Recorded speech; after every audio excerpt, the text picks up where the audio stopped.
Bueno, gracias por asistir y por darme la oportunidad de compartir parte del trabajo que estamos desarrollando ahí en la institución de trabajo, que es el, como dijo David, el Centro de Investigación y Estudios Avanzados que está ubicado en la Ciudad de México. Miren, ayer, bueno, los que estuvieron, intenté dar como una breve historia, así rápida, identificando desde mi punto de vista cuáles son los autores importantes en esta área que es la resolución de problemas como un medio para aprender matemáticas. Destaqué que desde mi punto de vista hay dos comunidades importantes que han trabajado y de alguna manera han contribuido en el desarrollo de la agenda de investigación en esta área. Son el papel de los matemáticos y también el papel de los educadores matemáticos, la gente que hace educación matemática. Son dos comunidades que le han dado, han generado una serie de problemas de investigación. Desde el punto de vista de los matemáticos, bueno, hice un recorrido así rápido del interés de tratar de caracterizar cómo el individuo desarrolla la disciplina o cómo el experto desarrolla la matemática. Y desde el punto de vista del educador matemático, un tema importante es la cognición, o sea, cómo el individuo de alguna manera desarrolla conocimiento matemático. Entonces, esta relación son parte importante en la construcción de la agenda de investigación y práctica de la resolución de problemas.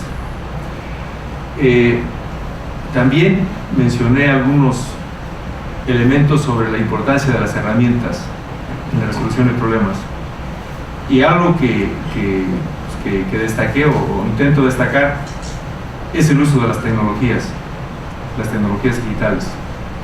Y cuando hablo de tecnologías hablo de un conjunto de tecnologías, y una herramienta importante que bueno, ahora ya es muy popular en el medio es el sistema de geometría dinámica, que es el GeoGebra, ¿no? Que, como decía yo antes,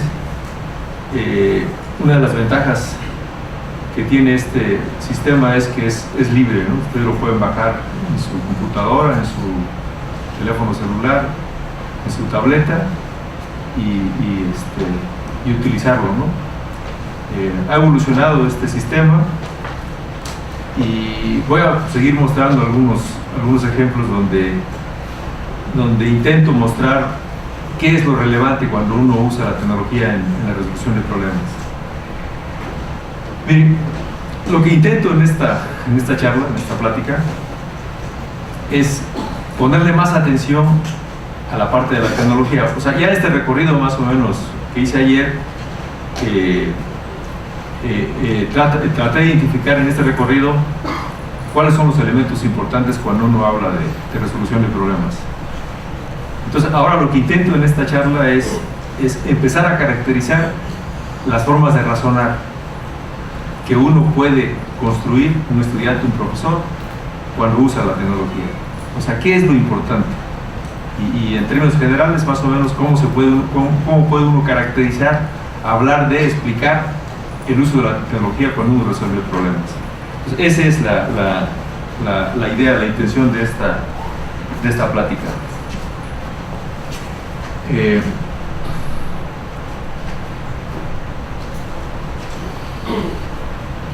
Miren, para comenzar, quiero dar así un panorama también rápido sobre la matemática, sobre las matemáticas.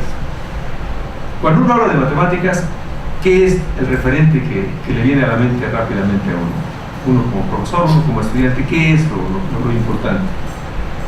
Y otra pregunta que ayer traté de abordarla fue cómo se desarrolla ese pensamiento matemático, cómo se construye la disciplina, ¿no? Es una pregunta, ¿qué estudia? O sea, ¿qué es lo relevante en la educación matemática? Seguramente de las partes que voy a mencionar aquí ustedes están muy familiarizados. Miren, Ha habido una discusión sobre qué es lo esencial cuando uno habla de matemáticas. Cuando uno habla de matemáticas, una parte importante es esto que menciono aquí, es la búsqueda de patrones. Y puede ser patrones geométricos, no sé, por ejemplo, uno observa un triángulo, mide sus ángulos, los suma, y esto nos da 180. Ese es un patrón que si uno cambia las dimensiones del triángulo, la forma del triángulo, sigue constante, ¿no? Es una búsqueda de patrones eso. Y después de eso viene y cómo demuestro ese resultado, ¿no? Entonces siempre cuando uno estudia matemáticas es una búsqueda constante de estas relaciones entre los objetos matemáticos. Los objetos matemáticos son las figuras geométricas, son las relaciones, por ejemplo, uno puede tener, y los atributos, ¿no? Por ejemplo, un atributo asociado con un cuadrado sería su área, por ejemplo, su perímetro, ¿no? Sus atributos. Entonces siempre estamos constantemente buscando relaciones, buscando patrones. Es una parte fundamental cuando uno habla de matemáticas. Otra parte importante es el lenguaje. O sea, el lenguaje difiere del lenguaje que de alguna manera desarrollamos en la comunicación cotidiana. Hay un lenguaje específico que ha evolucionado en el transcurso de la historia. Entonces, otra parte importante es cómo comunicamos las ideas matemáticas, cómo nos ponemos de acuerdo en términos de la notación matemática, de cómo operamos las expresiones matemáticas, ¿no? El lenguaje juega una parte importante en la disciplina. Bueno, es lo que decía yo hace rato.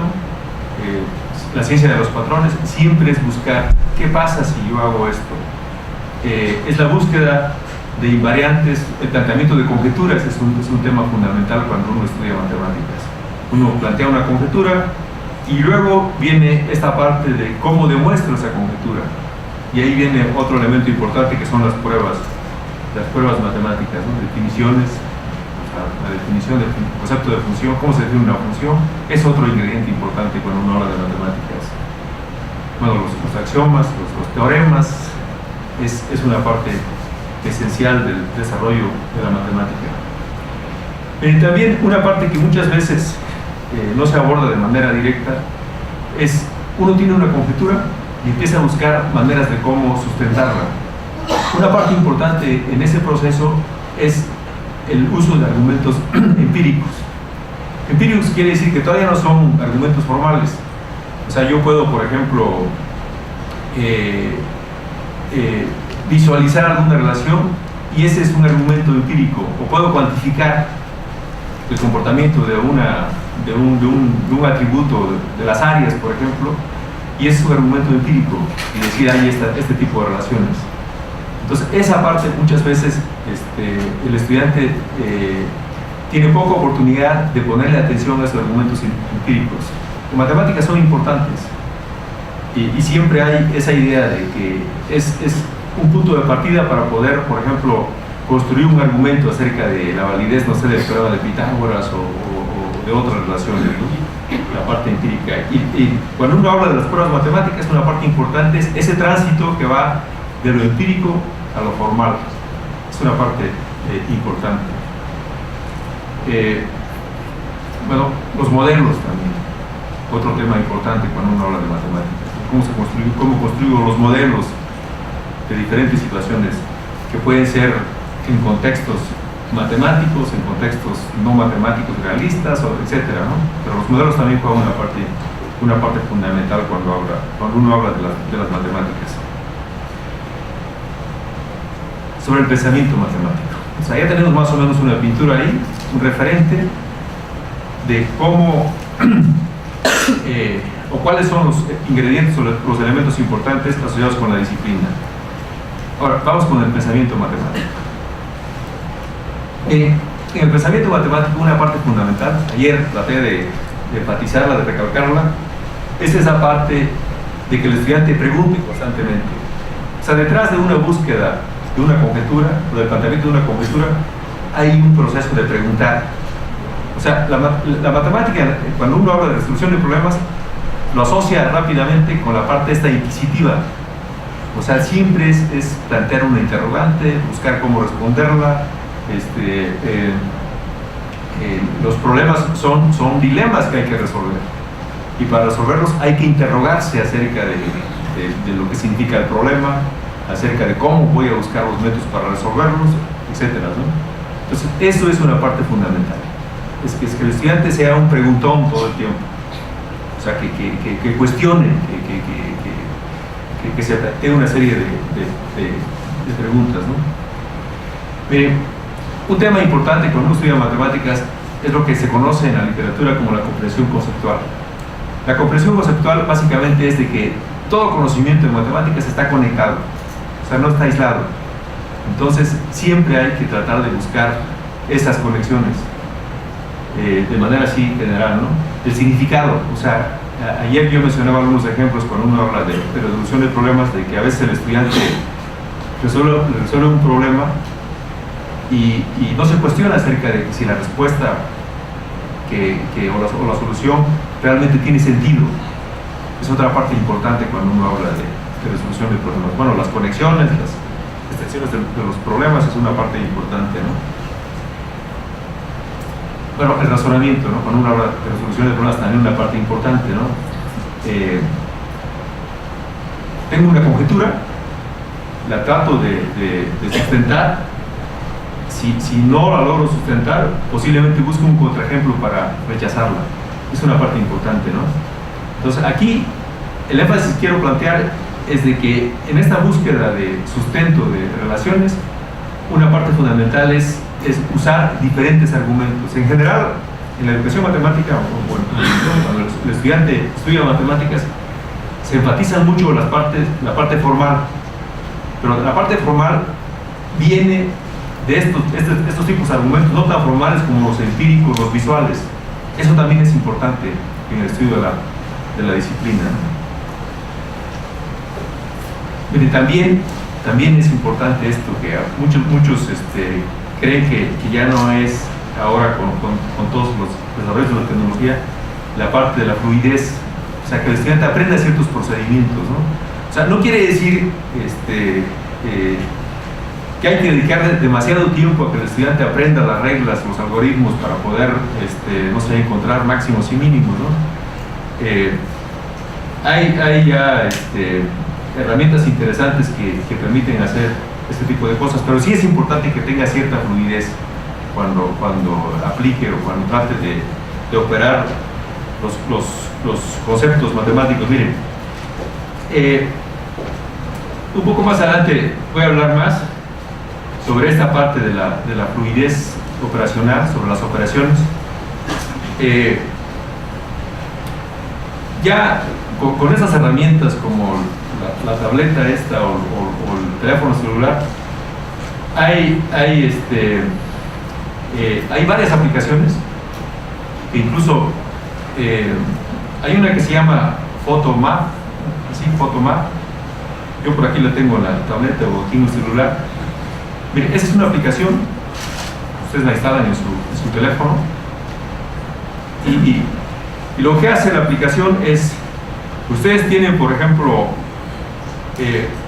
una ecuación cuadrática o una función y la quieren derivar, por ejemplo.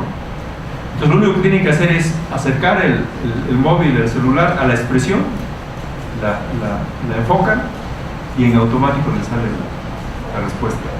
Algunos de ustedes, los jóvenes seguro que la conocen, ¿eh? Seguro. Entonces aquí uno se tiene que preguntar como profesor, ¿no?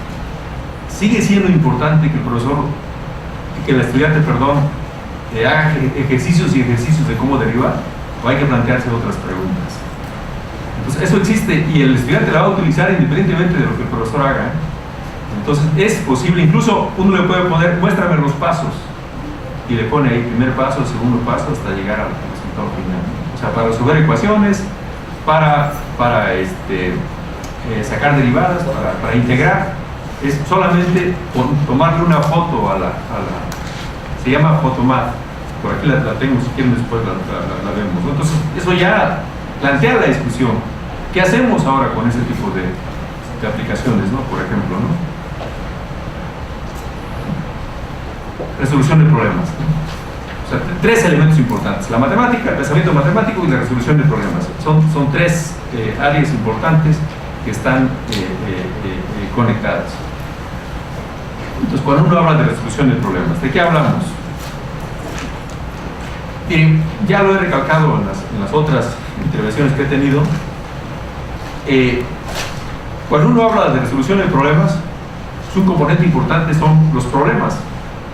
Y de manera natural, uno como profesor se pregunta: ¿y qué problemas? ¿Cuáles son los problemas interesantes que hay que usar en la enseñanza, ¿no? ¿Qué problemas debe resolver el estudiante, ¿no? Miren, esto de que tratar de hablar de que cuál es un problema interesante o cuál es un problema, qué características deben tener los problemas para que realmente sean una fuente que inspire o guíe al estudiante en la construcción del pensamiento matemático, es una pregunta que involucra muchos elementos para responderla. Pero miren, vamos a poner de lado estas características. Lo que para nosotros va a ser un problema, va a ser un punto de inicio para poder de alguna manera involucrarse en una reflexión matemática. ¿Qué quiero decir con esto? O sea, casi cualquier problema, incluso los problemas que aparecen en los libros de texto, que muchos los catalogan como problemas de rutina, problemas rutinarios que se pueden resolver así con el material que viene ahí en el libro, aún esos problemas se pueden transformar en problemas interesantes si uno empieza a cuestionarlos. Entonces, es por eso que aquí, en la resolución de problemas, los problemas son el inicio para engancharse en una reflexión matemática. Entonces vamos a ver cómo uno transforma esos problemas, esos ejercicios que aparecen en los libros de texto, cómo los transforma, qué preguntas uno puede plantear. Y aquí una pregunta importante es el uso de las herramientas. O sea, muchos problemas que han aparecido en lápiz y papel, incluso los ejemplos que yo aquí generalmente muestro, vienen de escenarios donde la solución se da con lápiz y papel. Pero ¿qué pasa ahora cuando uno se pregunta y si uso la tecnología, qué ocurre? Bueno, se transforman esos problemas. Entonces, esa es la parte importante.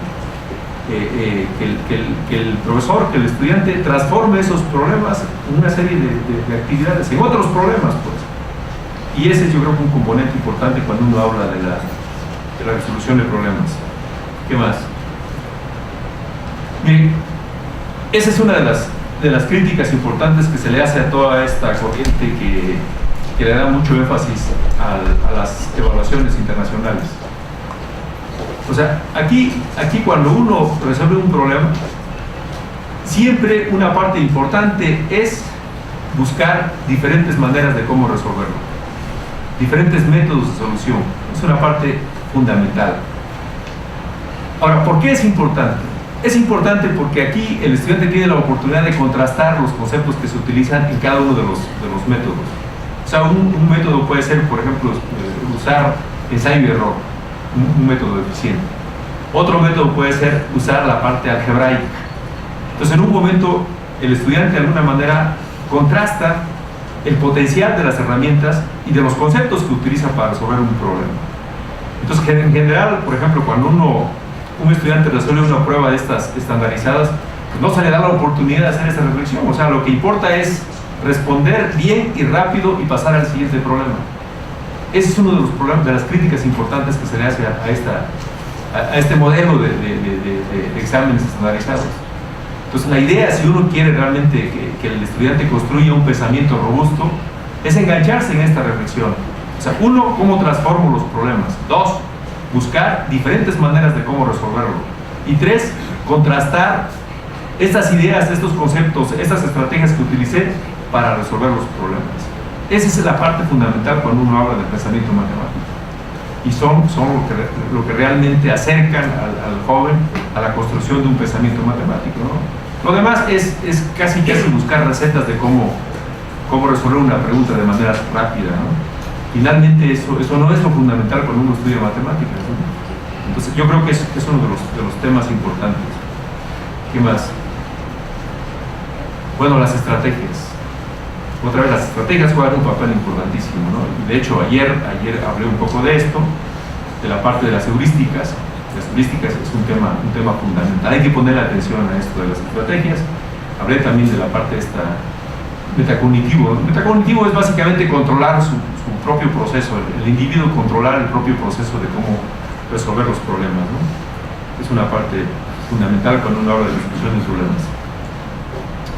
Bueno, esto ya lo asocié con el pensamiento, con la matemática, con el pensamiento matemático, es esto de búsqueda constante de conjeturas, relaciones, conexiones y extensiones de los problemas. Ya Poli, ayer lo mencioné, por ejemplo, en la última fase que habla de un análisis retrospectivo, plantea esto de extender los problemas. ¿Cómo?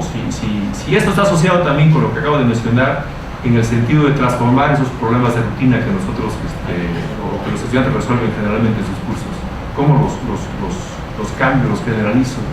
Si el método de solución lo puedo aplicar a familias de otros problemas. Son las preguntas claves que uno tiene que considerar cuando habla de la resolución de problemas. Y bueno, mire, una parte importante cuando uno habla de resolución de problemas, de aprendizaje de la matemática, es de que el proceso de aprender matemáticas, y seguro que también se da en otras disciplinas, es un proceso constante de refinamiento. O sea, un método se robustece con la discusión, con la práctica, y constantemente uno está refinando la forma de cómo resolver los problemas.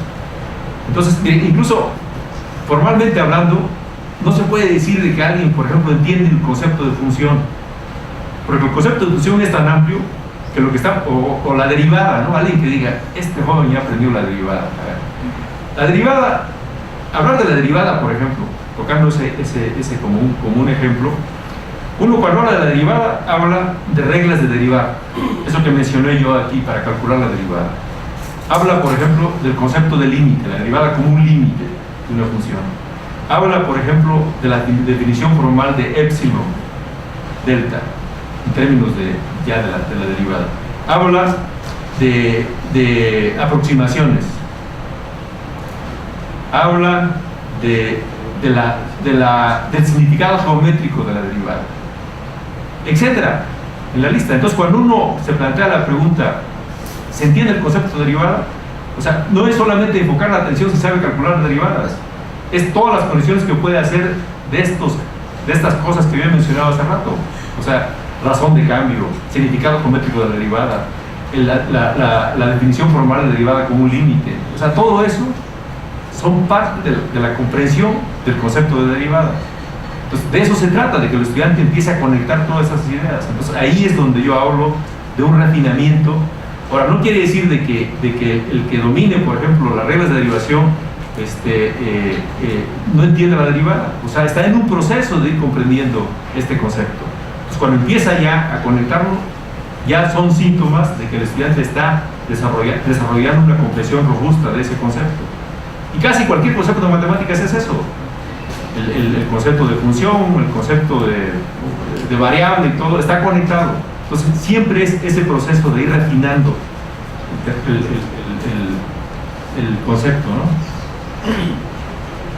Miren, una pregunta importante cuando uno habla de resolución de problemas es esto de que si el método que utilizo para resolver un problema lo puedo usar para otros problemas. O sea, no es de que cada problema tenga un método propio. O sea, siempre plantearse si ese método lo puedo yo aplicar en otra familia de problemas, ¿no? Es una parte también importante, ¿no? ¿Qué más? Miren, algo que voy a estar abordando aquí en esta plática, es esto que es los modelos dinámicos o las representaciones dinámicas de los problemas.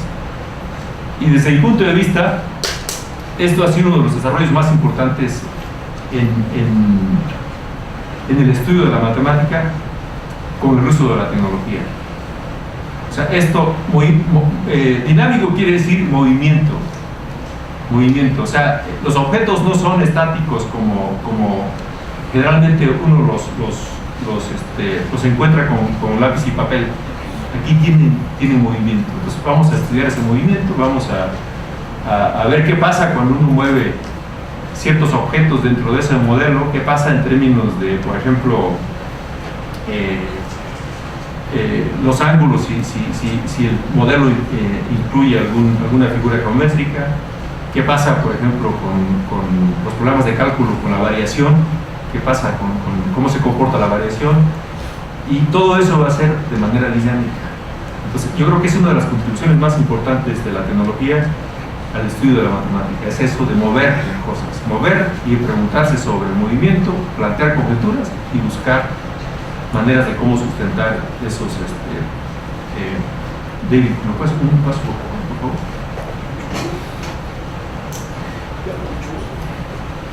Ahora miren, ya rápidamente lo que he hecho es hablar un poco de la matemática, los elementos importantes, hablar un poco del pensamiento matemático y así de manera resumida algunos elementos de la resolución de problemas. Ahora conviene hablar sobre las tecnologías, o sea, cómo todos esos elementos de alguna manera empiezan a plantear una visión amplia de lo que es estudiar matemáticas, de lo que es de alguna manera aprender esta disciplina. Entonces, miren, ¿qué tenemos? ¿Qué tenemos en términos de las tecnologías? ¿Qué tenemos? Bueno, seguramente aquí todos tienen su móvil, su teléfono celular. Bueno, algunos tienen su tableta, ahí veo que el profesor tiene su tableta, son eficientes para hacer muchas cosas, las tabletas. Bueno, la nube uno puede guardar información, su portátil, etcétera, ¿no? Estamos rodeados de tecnologías, ¿no? Es una parte fundamental.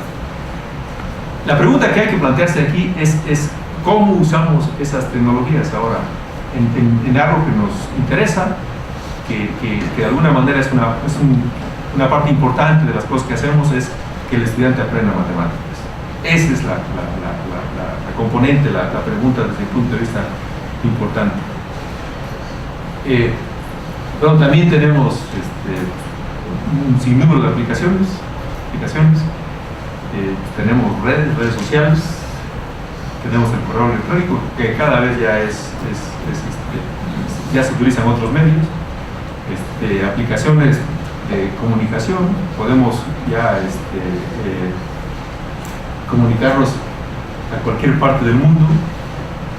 Esto ha ido de alguna manera evolucionando, cada vez es más fácil usar las tecnologías. Antes, ustedes todavía están muy jóvenes, pero antes, cuando esto empezó, había que ser expertos en el sistema operativo. Ahora ya el sistema operativo pasó a un segundo plano, ¿no? Y algunos de ustedes se han de acordar de eso, ¿no? Ahora eso ya no es un tema. Hay muchos desarrollos, pues. Por ejemplo, bueno, tenemos el YouTube. YouTube es una herramienta interesantísima, incluso para aprender matemáticas, ¿no? Plataformas interesantes. Aquí menciono dos, que de hecho ayer la mencioné. Está, por ejemplo, la Wiki. La Wiki es una plataforma muy interesante que ustedes quizás se ha preguntado si no la han utilizado para matemáticas. También es una herramienta importante para matemáticas. Ustedes pueden poner ahí, por ejemplo, paralelogramos, y les da todo un tratado de paralelogramos. Y si, por ejemplo, revisan la versión en español y andan buscando más cosas, cambien a inglés y seguro que tienen más cosas. O sea, también es otra parte importante el uso de las herramientas. Y aquí una parte que resulta ahora importante en términos de la educación del estudiante es cómo interactuar con todas estas herramientas. Entonces, que no solamente el joven las utilice para sus comunicaciones con sus amigos y eso, que pues eso también es importante, sino también sean ya una herramienta que les permite discutir problemas, participar en foros de discusión sobre problemas, ¿no? Pero que esa es la parte que andamos buscando, ¿no? Que el estudiante sepa de que esto también puede ser útil para resolver problemas, ¿no? Lo que decía yo, la Khan Academy que está ahí, es una de las plataformas más visitadas en el mundo. Ahí, si ustedes quieren, incluso como profesor, de alguna manera saber, por ejemplo, qué hay sobre un tema, pongan casi cualquier tema de matemáticas, ahí está. Y generalmente lo que se da es un video corto explicando el tema.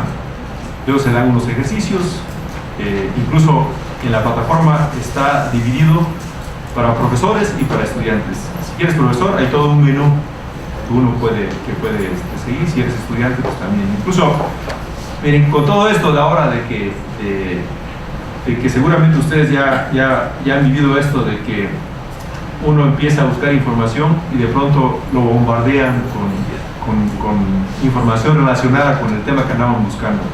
Más o menos aquí también hay lo mismo. Entonces uno, por ejemplo, como estudiante puede ingresar y decir, quiero aprender sobre, póngale cualquier tema, ¿no? Sobre derivadas. Y la plataforma le da un cuestionario inicial sobre la derivada. Y dependiendo de la respuesta al cuestionario, lo ubica en un lugar. Dice, tú estás aquí. Y para seguir avanzando, esta es una ruta que puedes seguir. Entonces, eso ya es una realidad. Entonces, yo creo que eso debe ser una parte importante para el profesor. En términos de decir, bueno, ustedes pueden consultar esto, pero vamos a discutir sobre eso. Entonces, y cada vez esto se ha ido robusteciendo, ha ido refinándose. Ya tiene varios años la plataforma, ¿no? Y hay varias, ¿no? Nosotros hemos usado, de hecho, los materiales que ahora diseñamos para los estudiantes, vienen todas estas herramientas, ¿no? Hay un video que explica el concepto, hay un, gracias.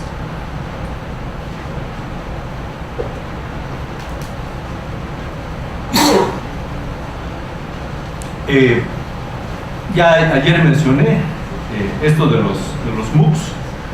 Esto que está aquí, de los MOOCs, son los cursos masivos abiertos en línea. Ese es Massive Open Online Courses, son los que están ahí. Hay de todo, de todo. En todas las universidades importantes en el mundo ya tienen sus cursos abiertos. O sea, ustedes pueden tomar un curso, por ejemplo, que les interese de álgebra, de cálculo, que lo dé Harvard, que lo dé el Instituto Tecnológico de Massachusetts, lo pueden escoger. La única barrera, seguramente ahora, podría ser, entre comillas, es el idioma. Y que bueno, que los que ofrece la Universidad de Stanford, la Universidad de Harvard son en inglés, ¿no? Pero es el único problema, porque ya todos los jóvenes ahora casi hablan inglés, ¿no? O la mayoría de los jóvenes hablan inglés. Yo creo que no va a ser tan lejano que ya sea simultánea la traducción. Ya hay, ¿no? El Siri uno le pone algo en inglés y le dice que lo traduce, ¿no? Entonces esto ya es una realidad, lo que antes no se veía tan cercano, ¿no? Entonces eso es importante porque eso cambia, el MOOC, el curso masivo, cambia la naturaleza de lo que tenemos ahora como proyecto educativo. O sea, el MOOC o un MOOC básicamente lo que es plantea un curso abierto y el sujeto, el individuo, decide qué estudiar, cuánto tiempo dedicarle y dónde detenerse. O sea, ahí no hay de que tienes que llegar a las 8 de la mañana y estar ahí puntual en el salón de clase y escuchar a tu profesor. Ahí uno hace su propio menú y dice, bueno, esto de 10 a 11 de la noche yo puedo revisar lo que me corresponde y a esa hora se mete, ¿no? Entonces ya es como un proyecto individual de aprendizaje. Ahora, no quiero decir de que olvidémonos de la parte formal que tenemos ahora, ¿no? Yo creo que esto es un complemento interesante, donde la oferta es distinta de la oferta presencial que tenemos, ¿no? Pero son desarrollos ya establecidos que están abiertos a la comunidad, ¿no? Yo les comentaba de que nosotros ahí en el centro hemos diseñado, implementado estos cursos. Tenemos uno que acaba de terminar hace un par de semanas y fue sobre resolución de problemas y uso de tecnologías digitales. Entonces tuvimos 3.000 participantes de varios países: Chile, Argentina, El Salvador, Costa Rica, España. Fue en español, ¿no? O sea, el público fueron gente que hablaba español. pero, o sea, simplemente lo abrimos a la plataforma y hay un proceso de registrarse y eso, ¿no? Entonces, son ofertas interesantes que ahora son ya una realidad por el uso de las tecnologías. O sea, uno tiene un teléfono celular, tiene, por cuestiones de tránsito, abre su curso y empieza a ir a es una de las ventajas interesantes de esos artefactos, ¿no? De que ya trae uno aquí en el bolsillo y los puede utilizar, ¿no? Entonces, eso es importante. Yo creo que tarde o temprano esto tiene que ser una parte importante del quehacer de las instituciones.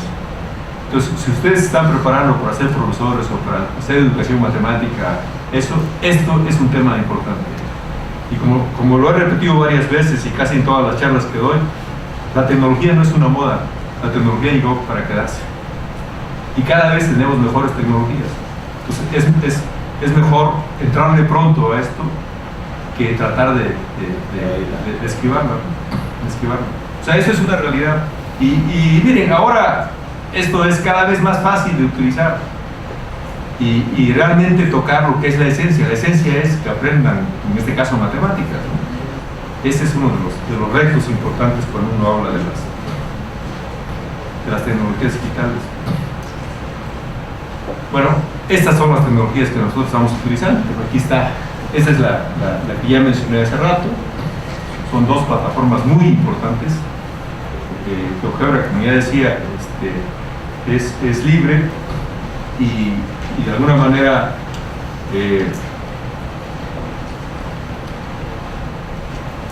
bueno, ha ido evolucionando su diseño, el mismo contenido del sistema. Es un sistema porque tiene ya varias herramientas metidas ahí, ¿no? Ustedes pueden hacer CAS, pueden hacer Excel, tiene una hoja de cálculo ahí, pueden hacer estadísticas. Yo tengo un estudiante que hizo una tesis sobre estadística y usó GeoGebra.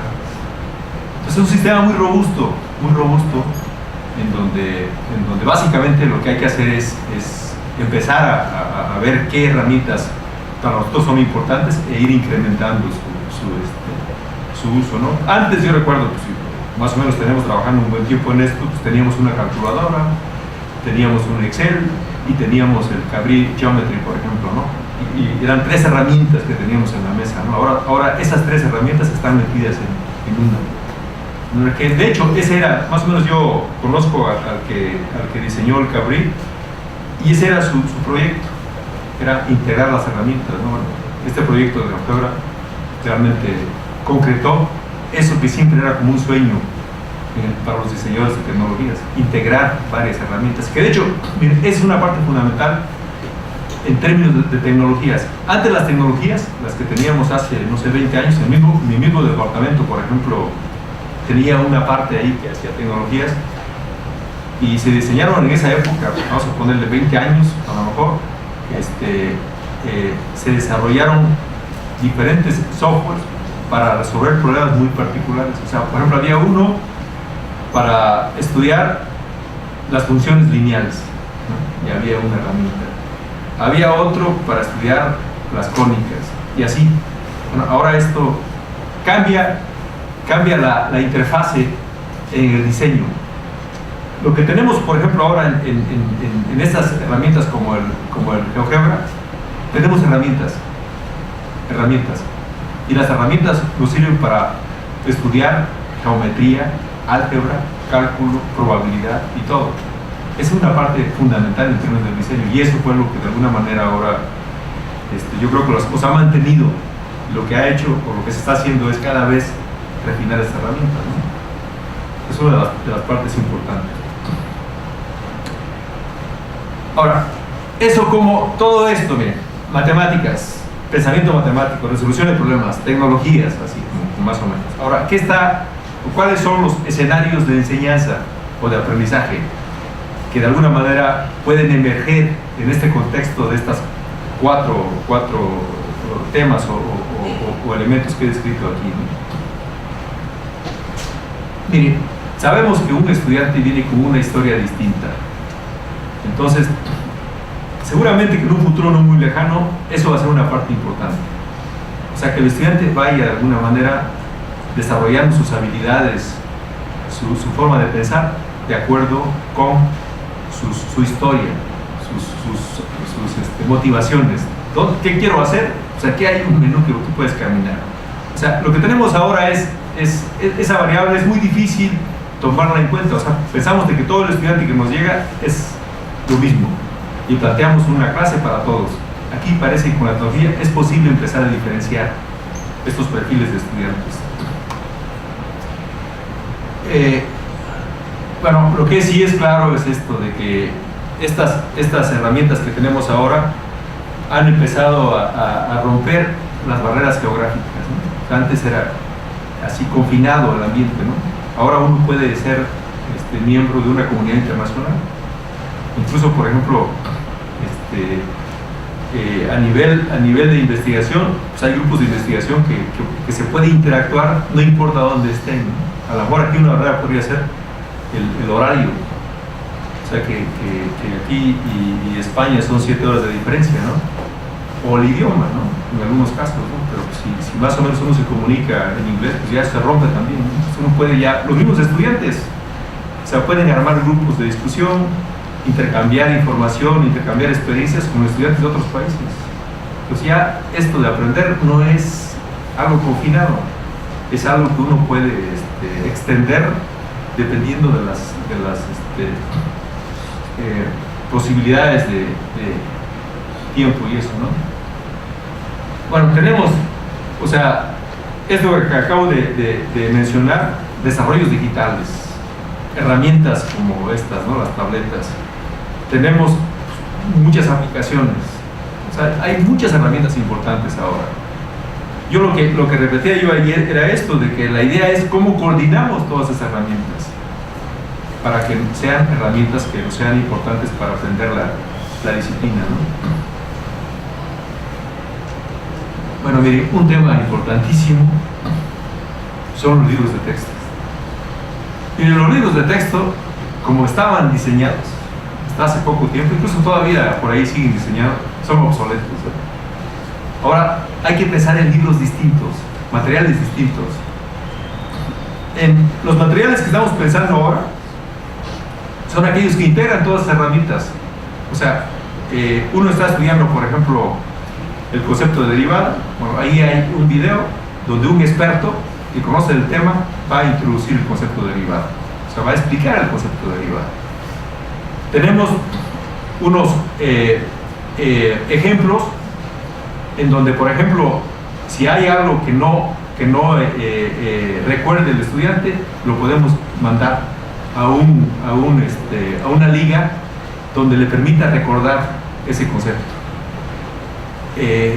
Va a haber exámenes incluidos dentro de los libros de texto para que el estudiante monitoree su propio avance, su propio. Todo eso, estoy hablando de un solo libro, de un solo libro. Entonces, esos son los materiales que andamos buscando ahora. El diseño de materiales interactivos, donde el estudiante pueda, de alguna manera, desde el material, conectarse con varias cosas.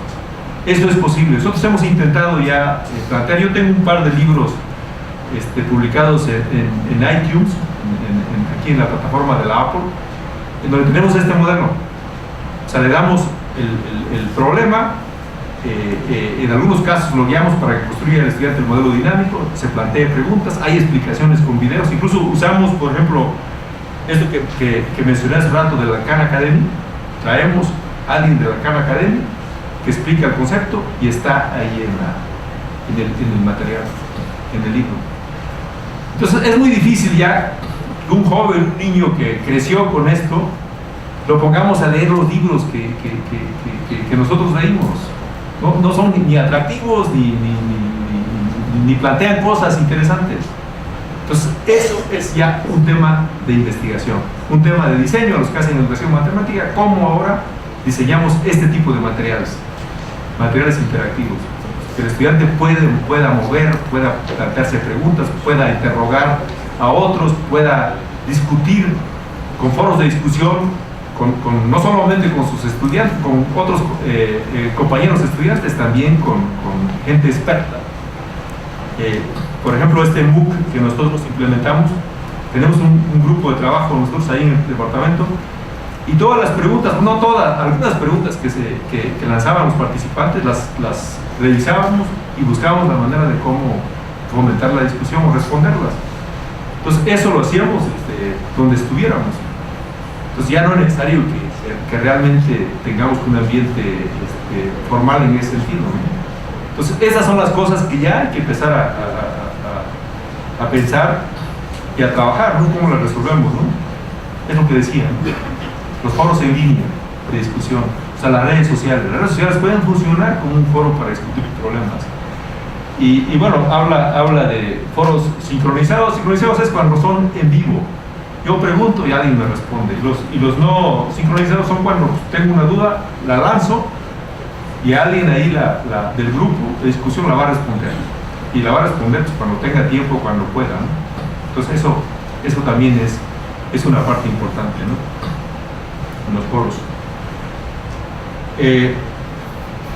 Bueno, aquí, o sea, ya incluso miren, en el diseño de esos materiales, en esos escenarios, ya no es solamente un profesor, ya hay un conjunto de profesores interactuando con los estudiantes, discutiendo los problemas. Entonces ya son escenarios que antes uno ni los pensaba, ¿no? Ahora esos escenarios ya son parte de la realidad, y esto de alguna manera se ha facilitado o se ha pensado a través de las herramientas, de las tecnologías, ¿no? ¿Qué más? Miren, aprender nunca termina, siempre uno está constantemente aprendiendo. La idea generalmente que tiene un estudiante asocia a la escuela de que el espacio para aprender es en el salón de clase. Entonces aquí se rompe con esa visión. O sea, aprender es constante, bastante. Estar interrogando, estar comunicándose, estar planteando dudas, respuestas, explicaciones, etc., ¿no? Entonces, eso con la tecnología pues es una de las cosas que se favorece, ¿no?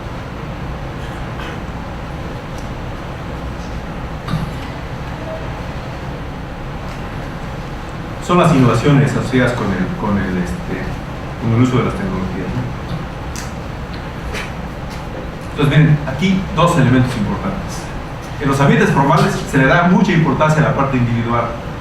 Aquí un elemento importante es la parte grupal, la parte colectiva, ¿no? Incluso otra de las críticas que se le hace a los exámenes estos estandarizados es eso, ¿no? De que es el individuo, el estudiante solo, tratando de responder una serie de preguntas que vienen en un examen, en tiempo limitado, etc., ¿no? Aquí esta visión se empieza a transformar.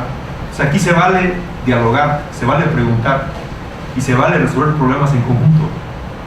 Y yo creo que esa es la parte que de alguna manera andamos promoviendo con las tecnologías, ¿no? Combinar las dos cosas, ¿no? El desarrollo individual y también la parte esta colectiva, ¿no? Bueno, miren, más o menos así rápidamente lo que he hecho hasta ahora. De alguna manera he tratado de dar un panorama así rápido cuando uno habla de las matemáticas, cuáles son los referentes importantes. Hice ahí una lista de teoremas, conjeturas, razonamiento, etc., ¿no? Luego intenté conectar esto con elementos importantes del pensamiento matemático, ¿no? O sea, esto de ver los problemas como un punto de partida para pensar matemáticamente, para engancharse en una relación matemática, buscar diferentes formas de cómo resolver un problema. Después viene esa parte de las tecnologías, todo lo que tenemos a nivel de potencial de la tecnología, ¿no? Y esta última parte que acabo de mencionar va en el sentido que empieza a mover en el ambiente escolar. O sea, ¿qué es lo que ahora empieza a plantearse como escenarios de aprendizaje? O sea, bueno, aquí una pregunta importante: ¿cuál es el papel del profesor? Y cómo ahora el estudiante se va a comportar en esos escenarios, ¿no? Con las tecnologías.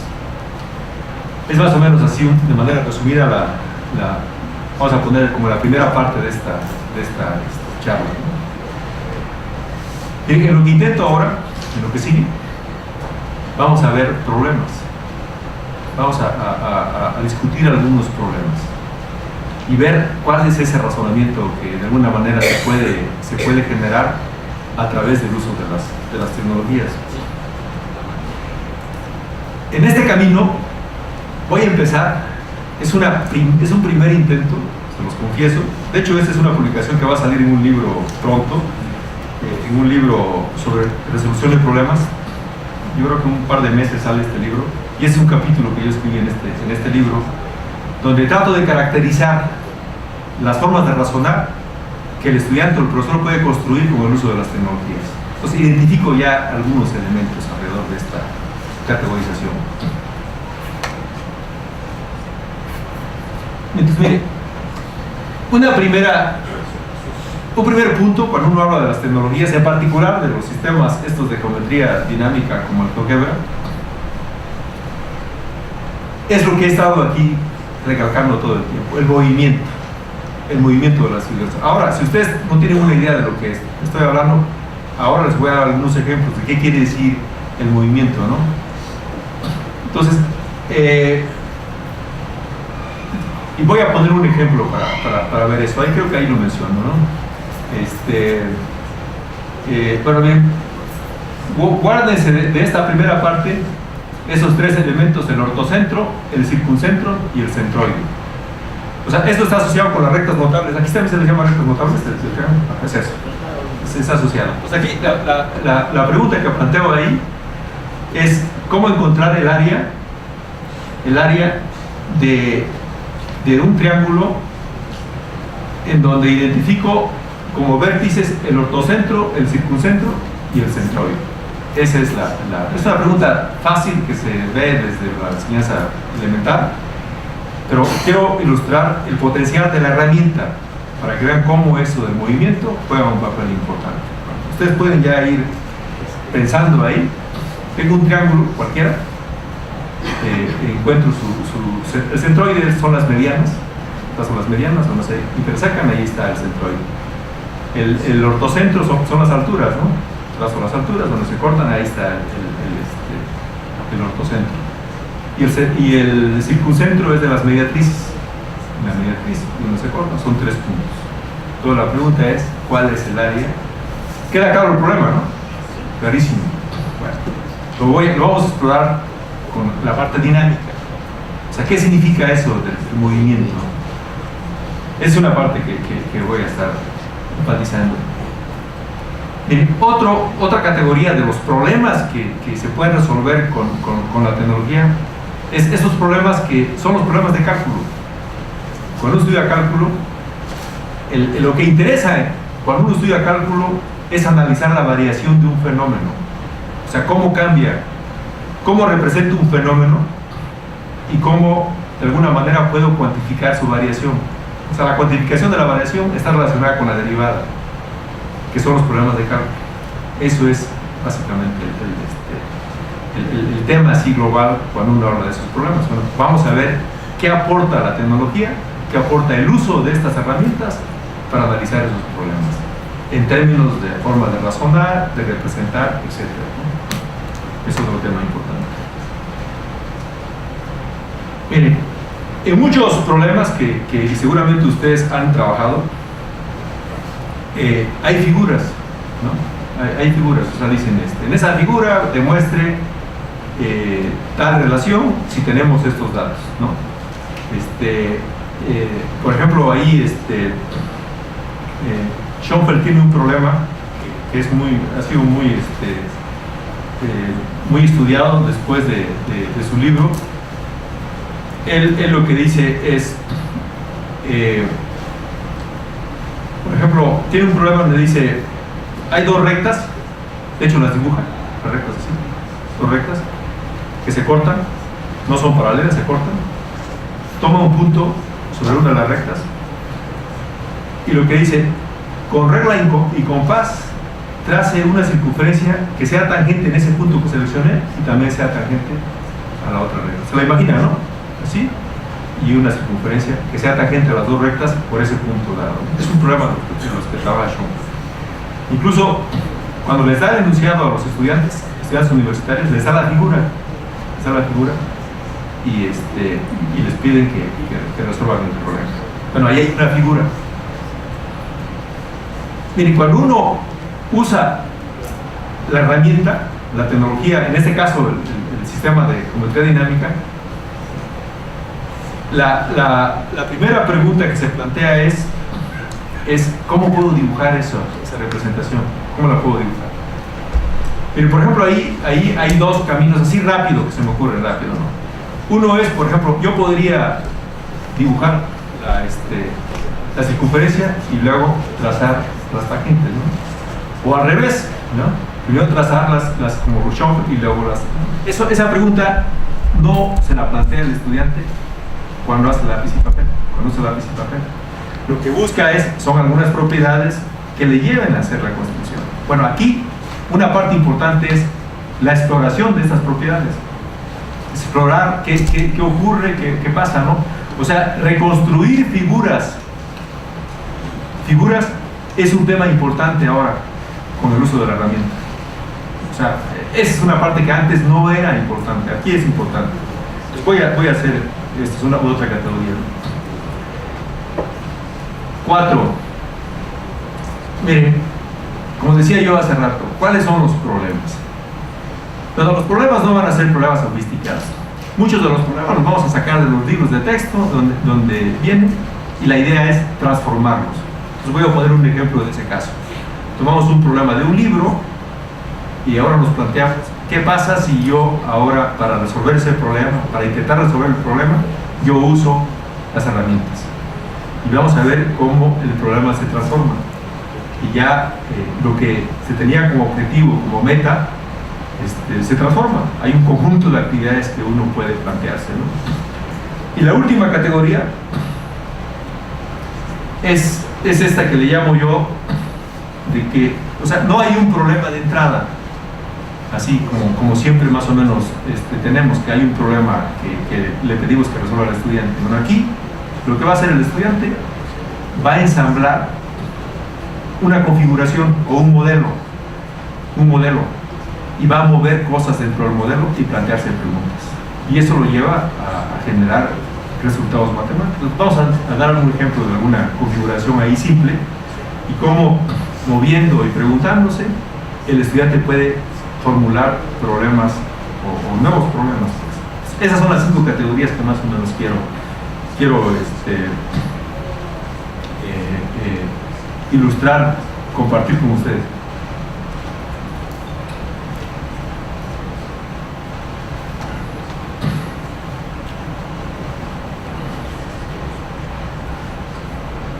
Aquí está, creo que aquí lo sintetizo: representaciones dinámicas y caminos de solución, la reconstrucción de figuras geométricas en los problemas.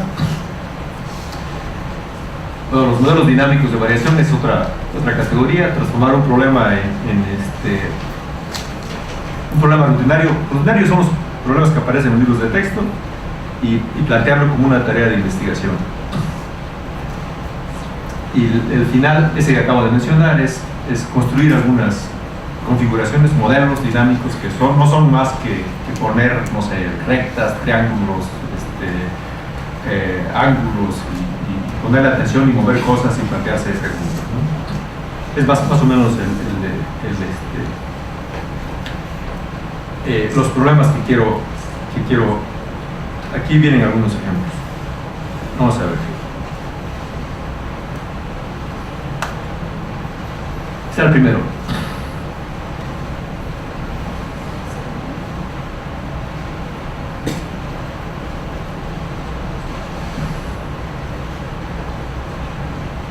Bien, ¿se acuerdan del problema que les dije que es un triángulo cualquiera? Es una parte importante cuando uno habla del movimiento de las figuras.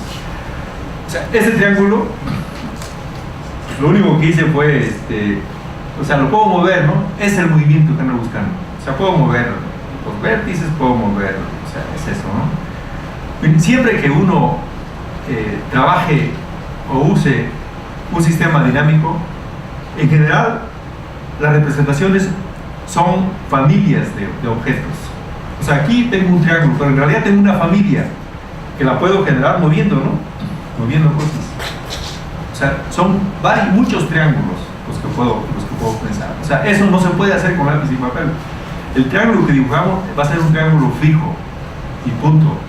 Y uno tiene que empezar a pensar muchas cosas alrededor del triángulo. En este caso es un triángulo movible, un triángulo son familias del triángulo. Entonces, ¿se acuerdan que la pregunta aquí era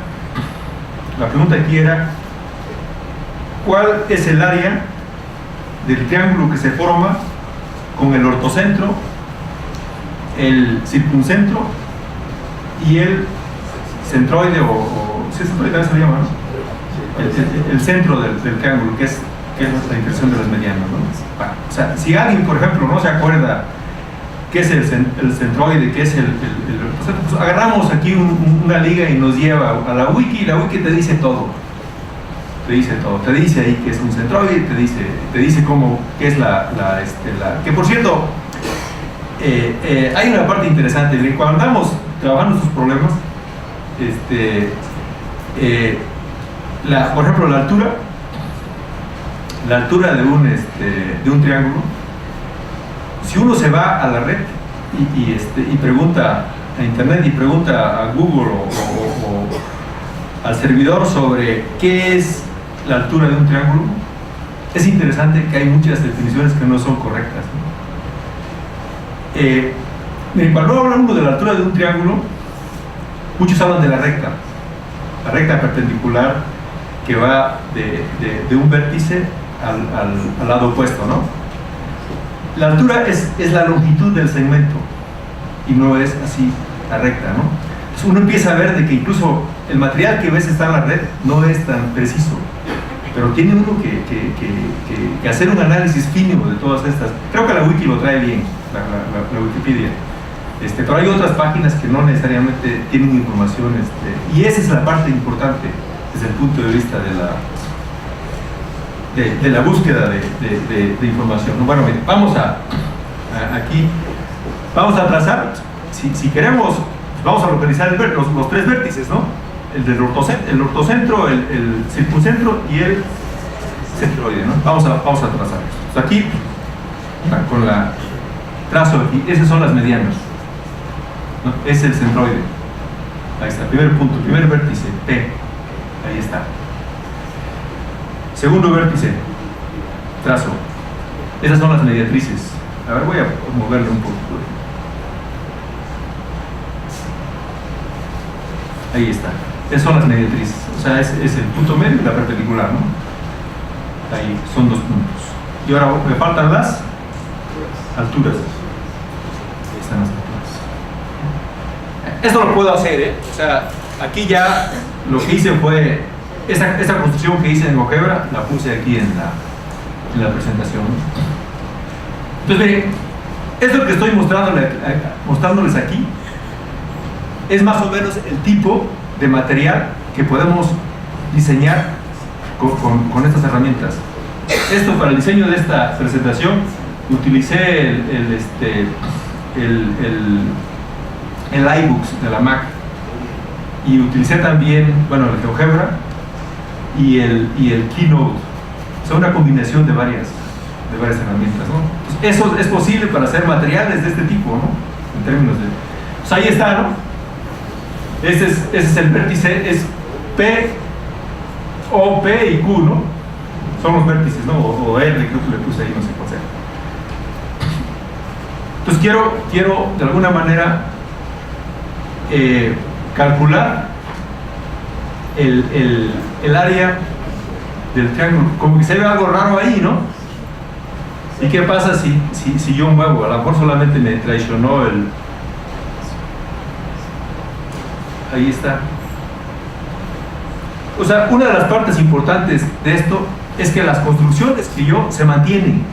O sea, las azules siempre van a ser, ¿qué son? Alturas, ¿no? Alturas. Las medianas, las estas como naranjas, siempre van a ser medianas. No importa que yo cambie el triángulo, ¿no? Siempre van a ser, ¿no? Pues ahí observo algo interesante. Y la primera conjetura que planteo es que los 3 puntos están alineados. Menos ahí como que se ven en la línea, ¿no? Entonces, no hay triángulo. O el área de este triángulo, el área es 0, ¿no? Entonces, es una de las cosas interesantes que la herramienta, o sea, esto era muy difícil que lo pudiéramos conjeturar a lápiz y papel. A lápiz y papel. Entonces aquí ya tenemos algunos elementos. Entonces, la pregunta aquí es, por ejemplo, ¿y cómo demuestro de que estos 3 puntos son colineales? Ese es el problema que tengo ahora, ¿no? Porque al menos visualmente creo que parece que son colineales. Entonces, miren, para demostrar que son colineales, pues hay varios caminos.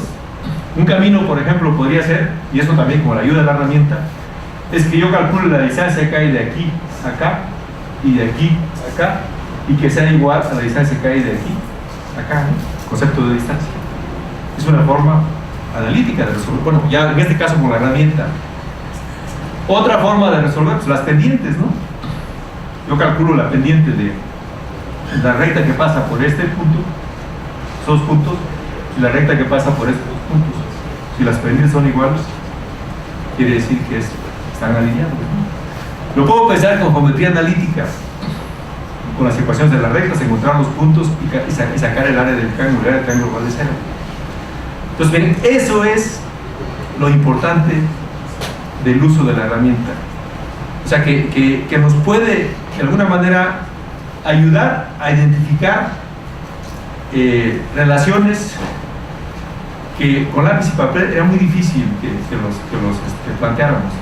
Entonces aquí pues nos da todos los elementos, ya que ya tenemos todos los elementos para demostrar. Pero esto es la recta de Euler, se le conoce la recta de Euler. Entonces, si ustedes se meten a la wiki, les va a dar información de la recta de Euler. Todo esto. Entonces eso es una parte importante, el movimiento. O sea, el movimiento nos permite, de alguna manera, encontrar propiedades asociadas con los objetos matemáticos, ¿no? Entonces, por ejemplo, aquí el teorema es este, ¿no? De que si yo me planteo la tarea de trazar los 3 puntos, estos, el ortocentro, el circuncentro y el centroide, esos puntos están alineados. Ese es el problema que tenemos, ¿no? Y bueno, de aquí es de que esto no fue magia, ¿no? O sea, realmente lo que hace el estudiante es construir esta configuración y plantear esta solución, ¿no? Entonces, el movimiento de las figuras es un aspecto fundamental cuando uno usa la herramienta, ¿no? Eso no lo podría hacer uno con lápiz y papel.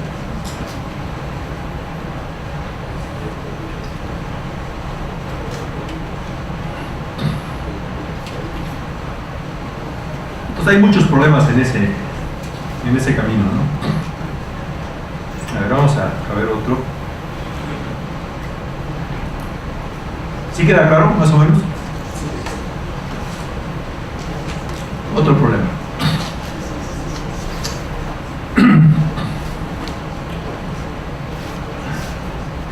Miren, este problema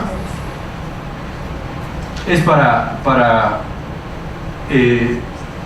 mostrar, estudiar el concepto de variación. O sea, cómo cambia algún fenómeno, ¿no? Y el problema que vamos a plantear es un problema simple. Mira, lo que tengo es lo siguiente.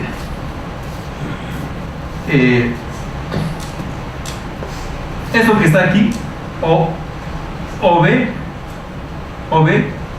es el semiperímetro de un rectángulo. O sea, yo tengo una cuerda, tengo el perímetro hasta acá, y o puede ser el perímetro completo. Tengo el perímetro. Entonces, si tengo el perímetro, la pregunta es ¿cuántos rectángulos puedo yo construir con este perímetro fijo? Dado, ¿cuántos? Y la pregunta es, ¿dónde ¿dónde corto yo para que el área de estos sea la máxima? Esa es ¿sí se entiende lo que estoy planteando? Tienen una cuerda. Con esa cuerda van a construir rectángulos. Entonces, ¿cuáles son las propiedades del rectángulo? Que tienen dos lados congruentes y son lados paralelos es eso, ¿no? Es esto, ¿no? Todo lo que quiero hacer de toda esa familia, ¿dónde debo o sea, ¿cuál debe ser la longitud de los lados para que eso sea el área máxima? Ahora lo vamos a ver para que vean. Entonces aquí, miren, este es la mitad del perímetro. Entonces tomo un punto sobre la mitad del perímetro y este va a ser un lado y este va a ser el otro lado del rectángulo, ¿sí? O sea, por eso trazo esta circunferencia que está aquí, porque este es un lado y este es el otro lado. ¿Sí se entiende, no? Aquí está, es un lado. Y luego lo que hago es lo uno y este es el rectángulo que tiene como perímetro dos veces esto, ¿no? ¿Por qué? Porque esto más esto es esto, ¿no? Y luego lo otro más esto es esto. O sea, el perímetro es dos veces este pedazo, por eso dije el semiperímetro, ¿no? Lo pude haber también planteado como el perímetro 2. ¿Estamos de acuerdo? Bueno, esa es la representación, pero miren, aquí es donde empieza el movimiento. Miren, se dan cuenta de que yo muevo la longitud, ¿no? Esa es la longitud de un lado y esa es la otra, ¿no? O sea, en realidad tengo una familia de rectángulos con la condición de que esto es fijo. ¿De acuerdo? Siempre va a medir el perímetro lo mismo. Sin embargo, pues voy a tener una familia de rectángulos, ¿no? Esa es la parte interesante. Entonces muevo, ¿no? Tengo la familia de rectángulos con perímetro fijo. Ahí está. Y la pregunta aquí es bueno, ¿y qué pasa con el área? ¿Cómo varía el área, no? Miren, ahí arriba la calculó el área. O sea, cuando yo hago esto y dibujo el polígono, me calcula automáticamente el área hasta allá. Y veo que cambia el área, ¿no? Y cuando algo cambia, ahí, vean cómo cambia arriba, ¿no? Cuando algo cambia, siempre la pregunta es, ¿y dónde es mínimo y dónde es máximo? ¿No? Es un problema de cálculo, un problema de optimización. Siempre es esa pregunta. ¿Dónde es máximo y dónde es mínimo? ¿No? Bueno, ese es el problema. Pero mire, cuando empecé a mover aquí, aparecen otras cosas interesantes. Por ejemplo, vean este vértice D. Vean qué pasa con el vértice D. Muevo, deja ahí un caminito interesante, ¿no? Bueno, le voy a decir a la herramienta que me diga cuál es ese camino que deja ahí o el lugar geométrico del D, ¿no? Cuando yo muevo esto. Y por aquí debe de estar, vamos a ver. ¿Está aquí? No, esto no es. Ahí está. Bien, es el lugar geométrico de aquí abajo. Ahí está. Es el lugar geométrico. Ahora, la pregunta es, ¿y ese lugar geométrico qué representa? ¿Qué representa?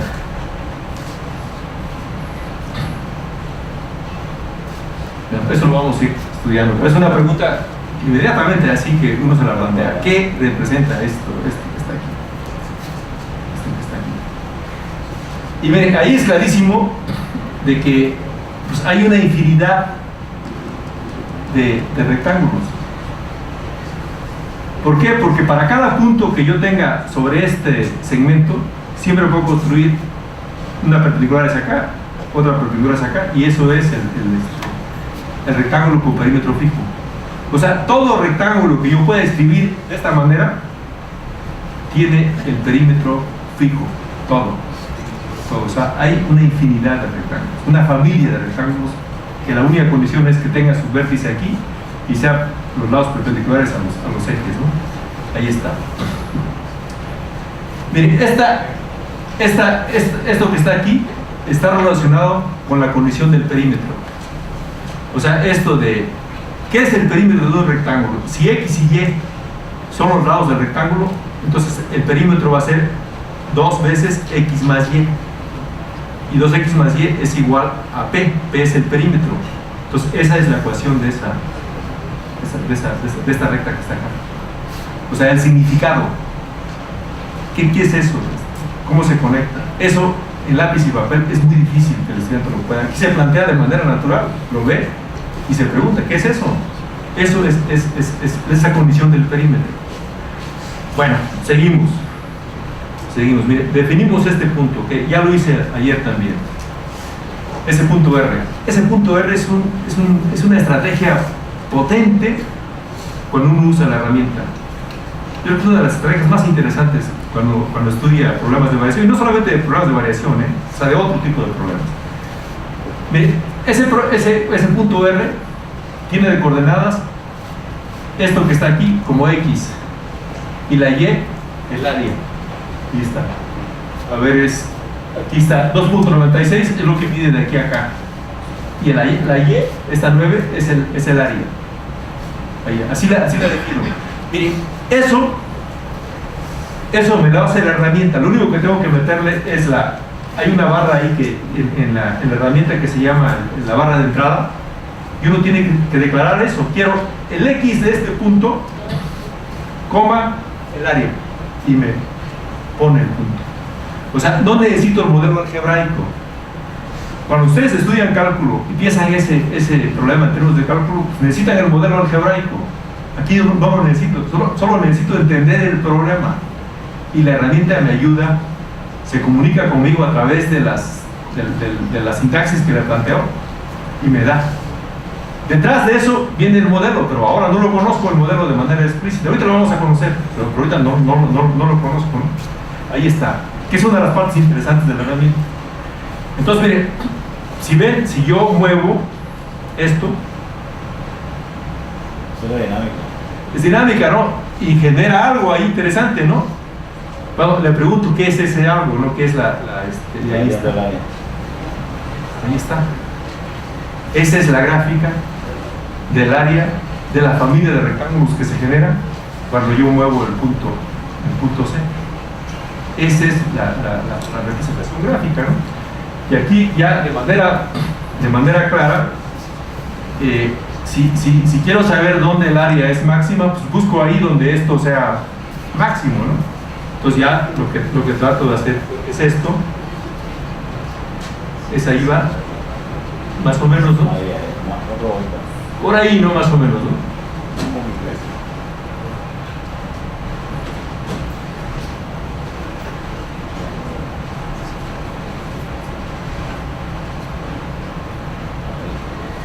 Ahí está. Ahí está, ¿no? Y este es el punto máximo, es la solución del problema. Entonces, si ven, cero álgebra, aquí, todo con la ayuda de la herramienta. Entonces, es un problema de máximos y mínimos que se estudia en cálculo, que en general, en los cursos de cálculo, lo que se pide es que el estudiante construya toda una historia para llegar a este tipo de problemas. Aquí no necesitamos eso. Aquí lo único que necesitamos es entender el problema y pensarlo en términos geométricos. O sea, tener claro el marco conceptual. Exactamente, esa es la parte que de alguna manera es importante. O sea, el perímetro, en lugar de pensarlo como un número, lo pienso como un segmento. Construyo a través del punto dinámico ese, construyo la familia y empiezo ya. Si yo tengo claro el marco conceptual y la aplicación a varios problemas, es mucho mejor. Exacto, o sea, miren, este problema tiene muchos enunciados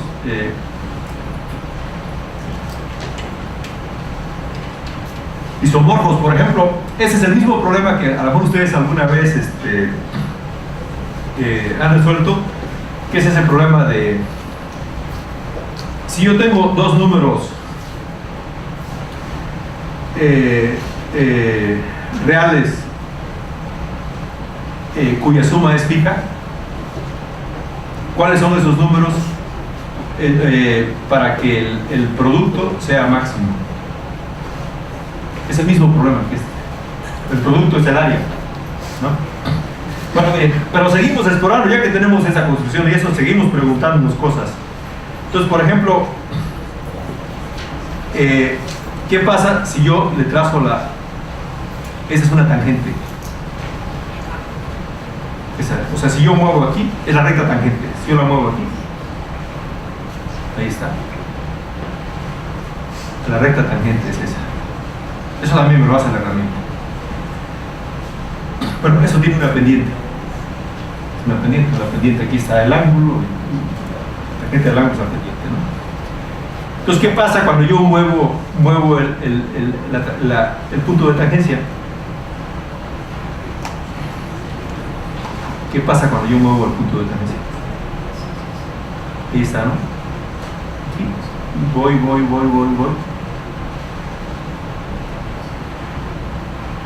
Ahí hay algo interesante y luego vuelve a bajar, ¿no? Bueno, esa es la derivada. O sea, cuando la pendiente es horizontal, el ángulo es cero, es horizontal. Eso cuando ustedes le dicen, ¿se acuerdan cuando le decían saque la derivada igual en la cero? Pues eso es lo que estaban haciendo. Es encontrar el punto donde la pendiente es horizontal, es paralela. Ese es el significado de la derivada. Y es por eso que ustedes le decían igualen a cero y calculen el valor de x donde la pendiente es eso. Ese es el significado de la derivada. ¿Qué otra relación? Aquí creo que hay otra. Miren, trazo una recta paralela acá o perpendicular al eje por este punto. Si yo muevo esta recta, observo cosas interesantes. A ver, voy a quitar esta recta para que no nos meta ruido. Si yo muevo, es una recta perpendicular que está acá.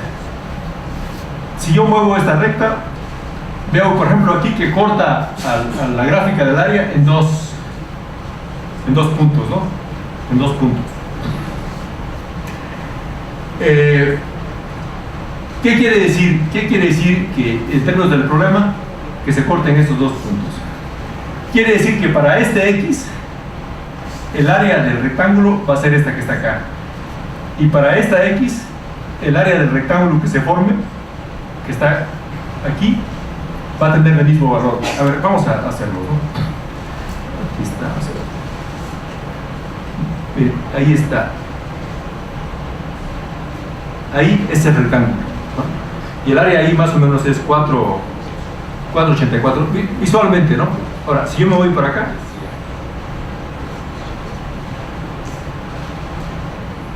ahí está, ¿no? Eso quiere decir que en general hay dos, entre comillas, el mismo rectángulo, nada más que está girado exactamente, pero hay dos, ¿no?, que tienen la misma área, ¿no?, en general. Sin embargo, si yo muevo esto, lo voy a mover aquí, si lo sigo moviendo, llega un momento en que esos puntos de intersección P1 y P2 convergen, ¿no? Bueno, por ahí está, ¿no? Convergen. O sea, cuando convergen, ¿qué quiere decir? Pues esa es la solución, es el máximo cuando convergen. Y luego para acá, pues ahí ya no hay solución. Ahora, ¿qué quiere decir eso en términos matemáticos? Miren, quiere decir lo siguiente. Aquí tenemos de hecho, es una parábola. Esto que está acá es una parábola. Y esa recta que está allá es una recta constante. Entonces, mire, si yo resuelvo la ecuación de esta parábola con esa, es una ecuación cuadrática. Entonces me fijo en el discriminante de la ecuación cuadrática. Cuando es mayor que cero, quiere decir que tiene dos soluciones, o sea que la recta anda en este rango. Cuando es igual a cero, tiene acá, y cuando es menor que cero, no tiene solución. Esa es la interpretación geométrica del problema. O sea, es esta la riqueza que uno genera con esta representación, es entender la parte conceptual del problema. Entonces, que el estudiante no solamente ejercite lo que es la derivada, cómo sacar derivadas, o sea, que se plantee las interrogantes. ¿Qué quiere decir? ¿Qué quiere decir cuando yo resuelvo el sistema de ecuaciones. O sea, este problema es un problema simple, de hecho se estudia en bachillerato, pero con este tipo de análisis, tipo de herramientas, uno es como interpretarla a través de la gráfica. A través de la gráfica, la representación gráfica del problema. Y de hecho, si se dan cuenta, hasta ahora no tengo el modelo algebraico, que es mucha de la problemática que el estudiante de alguna manera enfrenta, es la parte esta de la construcción del modelo algebraico, ¿no? Perdón, a veces, digamos, materias como, digamos, son contabilidad, digamos, ingeniería, producción, se dan estas curvas. Usted puede fácilmente aplicar esto, o sea, ya la matemática aplicada a la solución de problemas. Si hago esto, ¿qué me pasa con la producción? Así es. O si estos balances se empiezan a cambiar en estos componentes, me tienen que dar esto. Así es. Digo, o sea, es más aterrizado, o sea, ya uno no tiene una situación, sino que ya el problema real lo está solucionando. Así es. Sí, mire, o sea, en términos así rápidos, el foco de atención aquí es el significado de los conceptos, más que involucrarse en una serie de procedimientos que a veces le resultan, ¿no? Ahí también está simulando, puede estar simulando situaciones en un estado real. Sí. Si pasa esto, ¿qué va a pasar? Porque ya tiene unos datos reales. Exactamente. O sea, y de hecho, por ejemplo, aquí si se dan cuenta, yo dije al inicio, vamos a construir una familia de rectángulos con un perímetro fijo. En ningún momento me pregunté, ¿y cuál es el número? ¿Cuál es el perímetro? O sea, básicamente estamos ya en la representación hablando de cualquier perímetro, ¿sí? En lápiz y papel tenemos que saber el valor del perímetro. Pues aquí eso no es necesario. El valor es este. Incluso pues, puedo a ver si puedo mover esto. Ahí está. O sea, muevo el perímetro y todo sigue siendo lo mismo. Lo mismo. O sea, no me pregunto, a ver, en general el estudiante, a ver, denme los datos, denme cuánto vale el perímetro. O sea, aquí es P, es el caso general representado bajo esto, ¿no? Entonces puedo plantear esta discusión en el sentido de que aquí, de hecho, lo que decía yo hace rato, estoy resolviendo para una familia y no para un caso particular. Entonces, exactamente, entonces es esa transición del caso particular al caso general. Aquí se juega mucho con eso, de que uno está caminando, analiza este caso, pero inmediatamente lo puede generalizar, ¿no? Entonces, esos son los temas importantes, como un ejemplo simple, tangente, y uno puede hacer la lista de los conceptos alrededor de este problema, ¿no? Sistemas de ecuaciones simultáneas, raíces de ecuaciones, propiedades del rectángulo, área, perímetro, o sea, todos esos conceptos son importantes. Y aquí el referente que construye es un referente distinto con lápiz y papel. Que constantemente es, ¿y esto por qué pasa? ¿Qué pasa con esto? Eso que yo planteé al principio, cuando hablé de la resolución de problemas como un método inquisitivo, es esto. Es esto que estamos planteando, ¿no? Bueno, ¿todavía me aguantan más?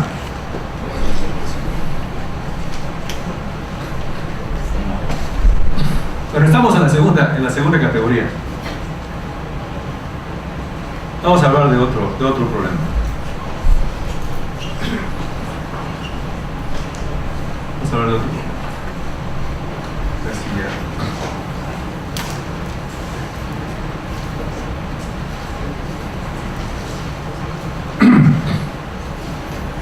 Antes de que continúe, ¿cómo responderle a la crítica de la necesidad también de traer a eso que se llama la fluidez de los algoritmos? Ajá. ¿Cómo responder a ese llamado, ese rechazo, ¿cierto? De ese tipo de razonamientos, de eso que se ahora llamó la fluidez de los algoritmos? ¿Qué queda esa parte? Sí, bueno, mira, por ejemplo, aquí cuando hablamos del sistema donde la recta esta y igual a k y la parábola, ahí es importante que el estudiante, por ejemplo, sepa cómo reducir términos semejantes, sepa cómo resolver el sistema, ¿no? Que involucra una serie de procedimientos. Ahora, la diferencia es que aquí, asociado con el procedimiento, son los significados. Los significados. Entonces, que el estudiante, o sea, ya no es como que la tarea es que resuelva 1000 ejercicios de procedimientos. Ahora, los pocos que va a resolver los va a conectar con el significado. Yo creo que si entiende el significado, lo demás te lo hace la tecnología. Entonces, fluidez quiere decir de que te des cuenta de que hay un sistema ahí y que hay una forma de resolverlo. Pero ya no es necesario que me demuestres una habilidad así de rapidez y todo. O sea, que lo entiendas y que de alguna manera sepas que para resolverlo necesitas reducir términos semejantes, necesitas ponerle atención al discriminante de la raíz. Entonces esos son los elementos asociados con lo que andamos ahora pidiendo, pero ya no es necesario que hagas 10.000 derivadas. Esa es la parte de... Ahora, si me preguntas cuánto, son interrogaciones que uno se plantea.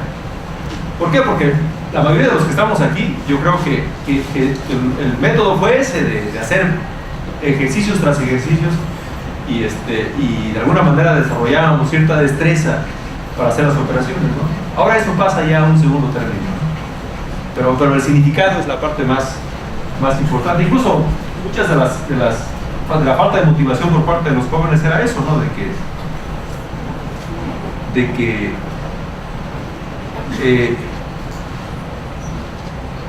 Miren, ayer en un programa que hablamos, que presenté ayer, el problema era si yo tengo un círculo y ubico 3 puntos en la circunferencia, en el perímetro, 3 puntos cualesquiera. La pregunta que me planteo de lo que trataba el problema era dónde ubicar esos puntos de tal manera que el triángulo que tenga como vértice esos 3 puntos tuviese el área máxima. Ese fue el problema que ayer planteamos.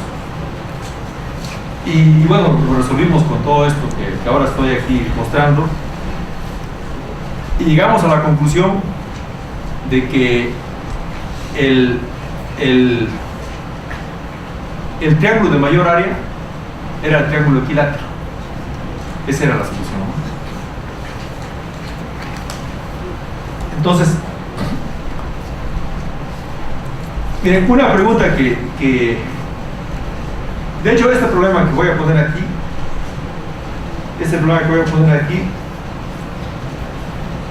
es un problema que salió de otro problema y a ver, se los voy a platicar. El problema era que se inscribía un triángulo equilátero en un círculo, o sea, era acomodado. Hagan de cuenta que lo pongo aquí, ¿no? Es un triángulo equilátero y luego se tomaba un punto entre estos dos vértices, triángulo equilátero, y este punto se unía con el vértice, y había que demostrar que la suma de esta cuerda más esta era la recta que unía a ese. Creo que era la altura. Entonces, cuando se los dimos a los estudiantes, la pregunta era buscar relaciones para demostrar esto que acabo de decir. Cuando usamos la herramienta, una pregunta importante es ¿y cómo se dibuja eso que está ahí? Si yo tengo un triángulo equilátero y quiero dibujar una circunferencia que inscriba ese triángulo, es fácil. ¿Qué es lo que hago?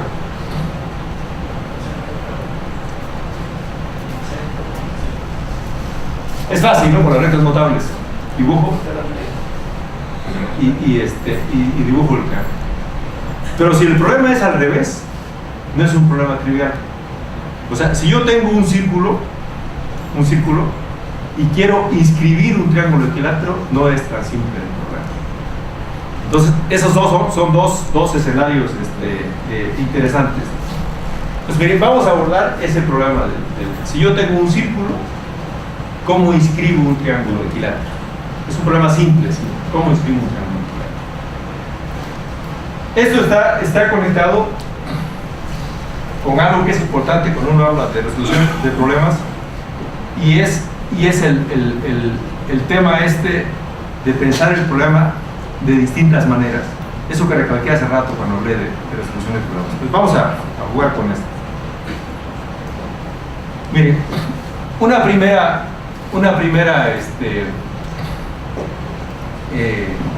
forma de resolver el problema con la herramienta. Este punto es un punto movible. Todos los verdes aquí se mueven. Todos los verdes se mueven.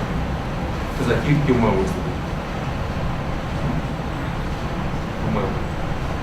Entonces trazo esto, cualquiera aquí, y veo este punto, trazo este segmento.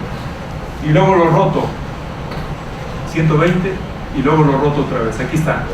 Rotación, y que genera esto. O sea, es rotación. Es la única herramienta que utilizo para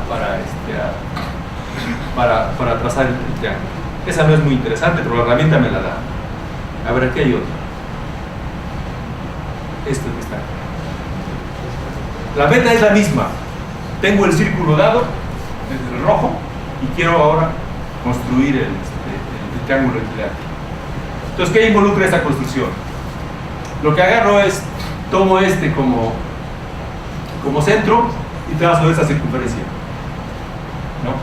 Aquí, esta corta acá y corta acá. Ahora tomo esto como centro y trazo esa circunferencia, y así sucesivamente. Y simplemente lo que hago es unir los vértices saltándome uno, y eso es el triángulo equilátero. Otra forma de construir, otros conceptos. Sigo pensando. A ver, a ver, esto lo vamos a ver, me interesa son diferentes maneras. Miren, esto también hace uso del movimiento. Pero lo que hago otra vez, pongo cualquier punto aquí en la circunferencia, cualquiera. Ese es un punto móvil.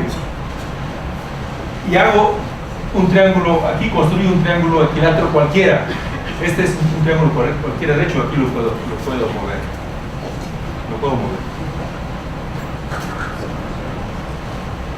Ahí. O sea, ¿cómo construir un triángulo equilátero cualquiera? Pues, o sea, agarro un segmento, el compás, aquí para acá, y el mismo para acá, y está ahí, ¿no? Triángulo equilátero. O sea, lo que hacen ustedes en geometría. Ahí está. Todo lo que hago ahora es, tomo este punto de referencia y trazo una paralela a este que pase por este lado, es este. Luego trazo una paralela que pase por aquí a este. Aquí está.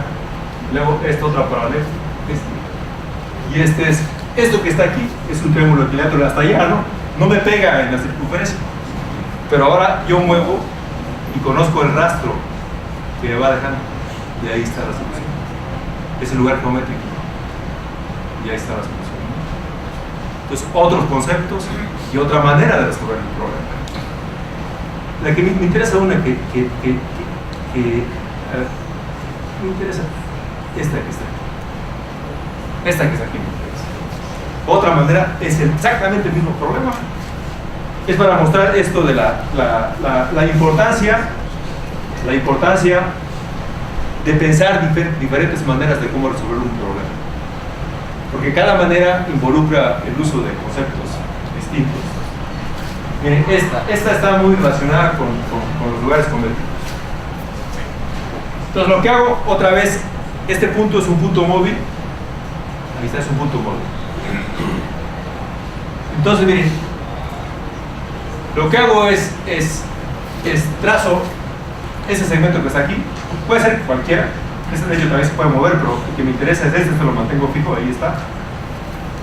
Y lo que hago es, sobre este segmento construyo este triángulo que es equilátero. O sea, es lo que tenía yo hace rato ahí para el triángulo pequeño, es el mismo procedimiento. De hecho la herramienta me lo construye directamente. O sea, yo le digo, construyame un polígono del lado este de 3, regular de 3, y me lo da en automático. Pero ustedes lo pueden hacer a mano, así con paz. Bueno, ahí está. Y después lo que hago es, le inscribo esa circunferencia, como hace rato teníamos la circunferencia, y le calculo el área a esa circunferencia, se la calculo, por ahí debe estar el área, creo que no aparece, es el área. Y después lo que hago, a ver, sí está, bueno, es el área. Miren, después, con este punto es el punto móvil que voy a mover, siempre el verde es el móvil. Lo que hago es, defino este punto, ¿cuál es el D? Creo que es el D. El D1, este punto D1, cuya coordenada es el a ver, déjenme mover, para no estar seguro. Sí, exactamente, las coordenadas de este punto es el X de A y el área de este círculo que está acá. Esa recta azul que está allá, perdón, la recta esta como rosa, es el área de esta circunferencia, de la original, esa está allá. Ahora le pregunto por el lugar geométrico de esto cuando yo muevo esto, y me da la elipse esa que está ahí. Ahí está. Ahí está. Toda la solución va a ser ahí, donde las áreas del círculo este que yo había trazado coinciden. Y esa es la solución del problema. Mire, a lo mejor se puede notar así media sofisticada, y esto es natural cuando uno ya domina la herramienta. Entonces, una forma totalmente distinta de cómo pensar el problema. Y aquí se abren otras posibilidades. Por ejemplo, aquí, ¿por qué es una elipse? ¿Por qué es una elipse? Pues ya hay una reflexión matemática en términos de buscar los elementos importantes de la elipse, si cumple con la definición, etc. Entonces, miren, esto es lo que nos ofrece la herramienta. O sea, es un instrumento poderoso para constantemente engancharse en una reflexión matemática. Vamos a tratar de barrer todos los ejemplos. Aquí hay otro, vamos a ver si miren, este es otro problema. A ver, vamos a empezar con este problema lo sacamos de un libro de texto ahí que utilizan ahí en un curso de geometría. Y el problema es el siguiente. Tenemos una hoja de papel cuadrada, así. Es lo que está ahí, es una hoja de papel. Y lo que hacemos es doblar las esquinas, esas que están ahí, el vértice D, hasta hacerlo coincidir con P. Y lo mismo hacemos por acá. Coincidir, coincidir y coincidir. Entonces, si ustedes son buenos mentalmente, se forma ahí una figura. Entonces, la pregunta una pregunta simple es: ¿cuántos lados tiene esa figura? Así simple. Mira, aquí vamos a moverla. Mira, aquí se va moviendo. Está el doblez, se va moviendo. Y ya está. Coincidir, ¿no? Ahí coincide, ahí dejo el lado, ¿no? Ahí dejo el lado. Voy con la otra, la doblo.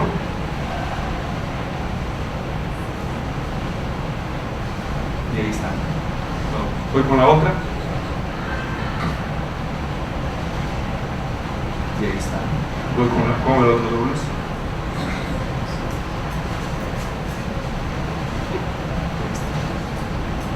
Y esa es la figura que se forma, ¿no? En este caso es una figura de 2, 3, 4, 5, 6. 6. Entonces, la pregunta aquí es, ¿qué pasa si yo muevo P? ¿Qué pasa con la figura? Y eso ya no es un problema trivial. ¿Qué pasa si yo muevo P? Bueno, miren, una parte importante aquí es ¿qué son estas que están? ¿Qué son estos? Todas esas rectas ahí, por ejemplo. Los dobleces, ¿qué son? Miren, los dobleces son las mediatrices. La mediatriz de este y este es esta, de ese y ese es esta, son las mediatrices. Ustedes pueden hacer el ejercicio con su hoja de papel y esas son las mediatrices para comenzar. Bueno, miren, un tema importante aquí, por ejemplo, es cómo construyo una representación robusta de este problema. Robusta quiere decir que no se me descomponga, porque miren, aquí si yo muevo aquí, se me va a descomponer si yo muevo aquí. Creo que esto sí, miren, ahí se me descompone, ¿no?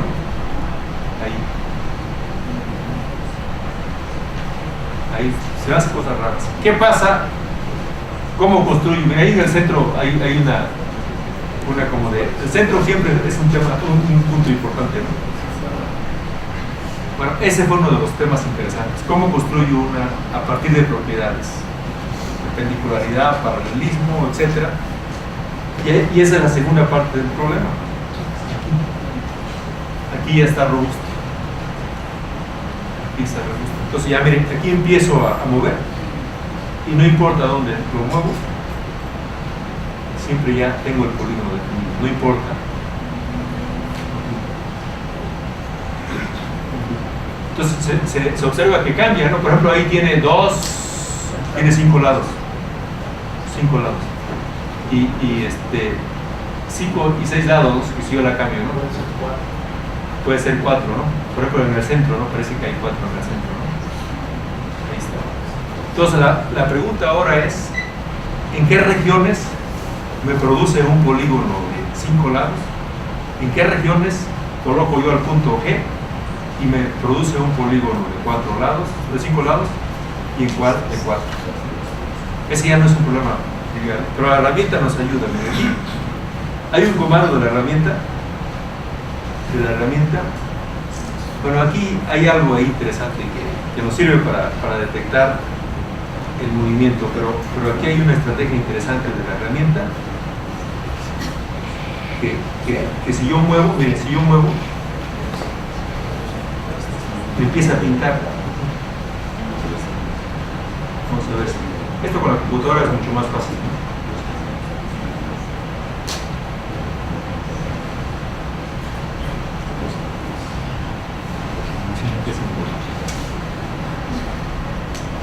Ya, sí, distintos colores.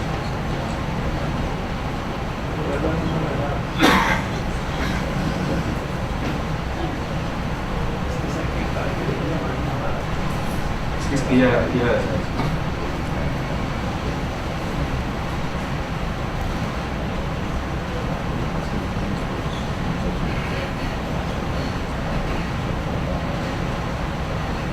rastro empieza a pintar.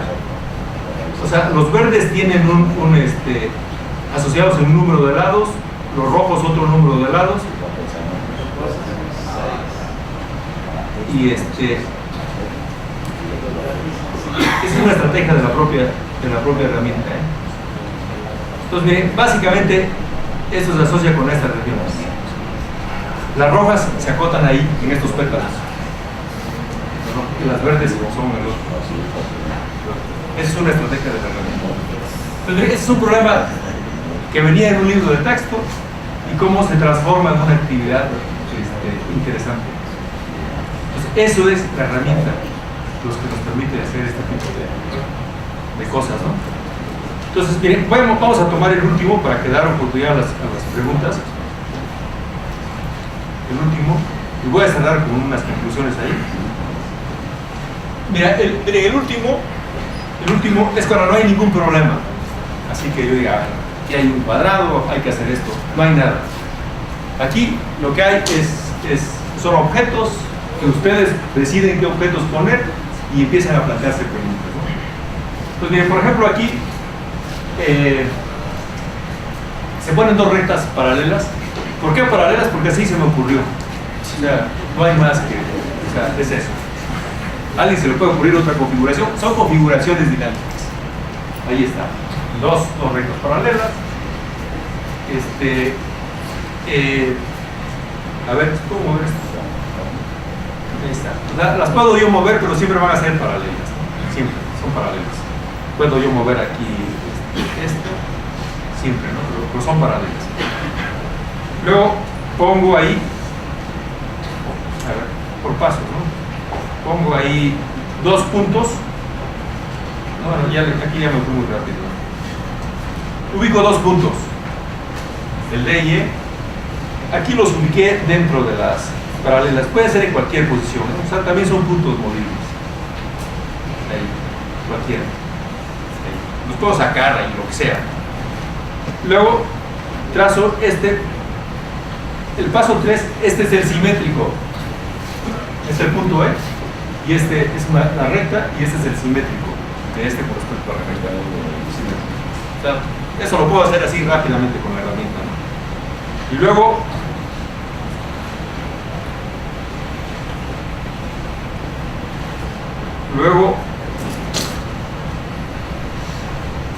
a ver,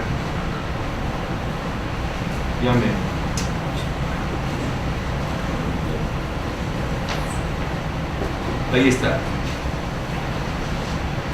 Los puntos, el simétrico, ¿no?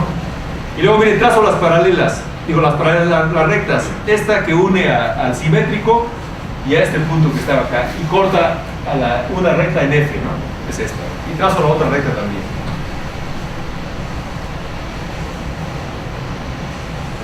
Ya no me está dejando.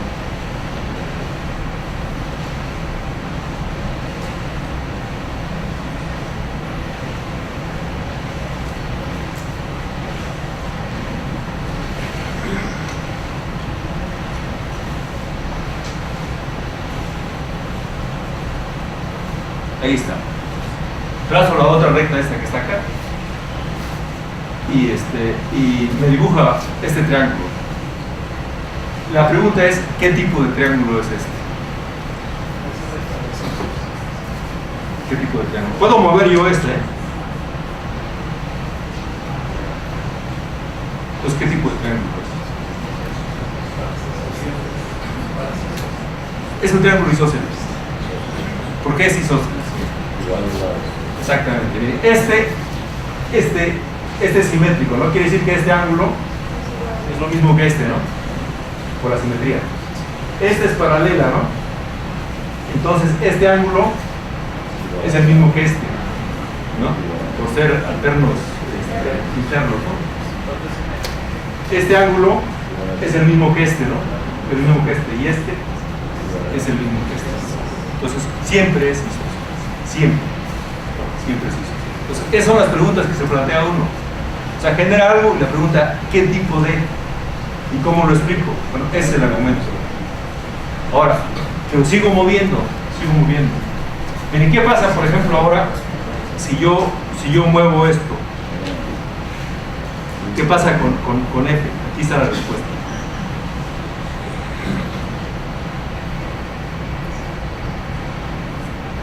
Bueno, ahí verifico que es mido, ¿no? Siempre es isósceles. Pero ahora, ¿qué pasa con F cuando yo muevo C? Pasa esto, ¿no? A ver si ya no le está gustando. Ahí está. Estamos aquí, una hipérbola. Entonces la pregunta es, ¿y por qué sí? Pero, o sea, una configuración simple me lleva a plantear cosas interesantes. Entonces aquí, esos son los problemas que el estudiante puede plantear. Y hay que engancharse en un argumento matemático para responder todo esto. Entonces, a ver, repasando. Primero, el movimiento. Segundo, problemas de variación. Tercero, figuras establecidas, hay que rehacerlas. Cuarta, problemas de rutina, cómo los cambiamos. Y quinta, cuando no hay problema, pero nosotros formulamos problemas. Esas son más o menos las 5 cosas importantes que se pueden hacer con la tecnología, ¿no? Por supuesto, estoy hablando de familias de problemas que barren todas las asignaturas que ustedes han estudiado. O sea, desde álgebra, geometría, cálculo, y si por ahí podemos meter hasta cosas de probabilidad. Es una integralidad. Exactamente, esa es la parte que yo creo que es fundamental cuando uno habla Bueno, vamos a cerrar esto, a concluir, para plantear después algún tiempo para las preguntas, ¿no? Algunas reflexiones y conclusiones.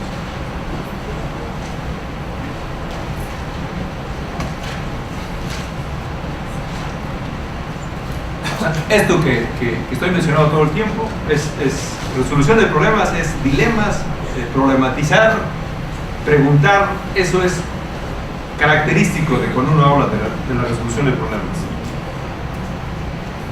Vuelvo a repetir, un problema es punto de partida. Ya mostramos aquí todo lo que se puede hacer en términos de razonamiento, ¿no? Fundamental. No solo una manera de reportar las soluciones, hay que buscar diferentes maneras. Bueno, otra vez, el desarrollo individual, el desarrollo grupal, o sea, esto es para discutirlos dentro de clase con varios estudiantes, etc., ¿no? Aprender matemáticas es un proceso continuo. Siempre hay que estar hablando, construyendo cosas, ¿no? Bueno, siempre hay que ver si los métodos que estamos utilizando para resolver los problemas se pueden utilizar a otros problemas, ¿no? Discutir qué conceptos utilicé, cómo se conectan, ¿no? Bueno, el movimiento ya aquí lo hemos planteado, es una parte fundamental en el tratamiento de foros de discusión. Puede ser en línea, pueden ser sincronizados o no sincronizados, ¿no? Ya ahora se puede interactuar, como yo decía hace rato. Ya no solamente es que el profesor sea el único que resuelva las preguntas, ya es un conjunto más amplio. Bueno, hay que buscar formas de cómo controlar el desarrollo del conocimiento, del aprendizaje de los estudiantes. Bueno, más o menos son los puntos importantes que quería plantear con ustedes.